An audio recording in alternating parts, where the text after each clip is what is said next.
My name is Terry Morse. I'm the coordinator and full-time faculty here at Delta College in the CNC and machine tool program. As part of that $2 million revision, we also had a strong partnership with our local manufacturing group and several companies such as Fullerton Tool and Endurance Carbide, along with PF Markey and others.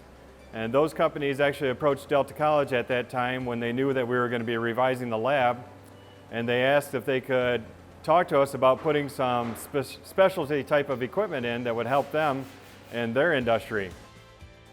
In 2012, when the manufacturing in Michigan had a nice resurgence, we started offering accelerated training in our program where students were in class 4 days a week, go and job shadow with local companies like Fullerton Tool. They could job shadow for 2 hours up to 8 hours, and this would happen through the entire semester. Many of those students were offered positions before they completed the program, and they're working there full time.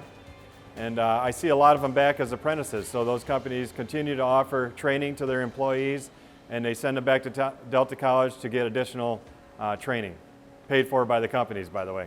The community supports this type of training, the administration here supports this type of training, and we're always thinking of new ways that we can help train instead of just their traditional college format here at Delta.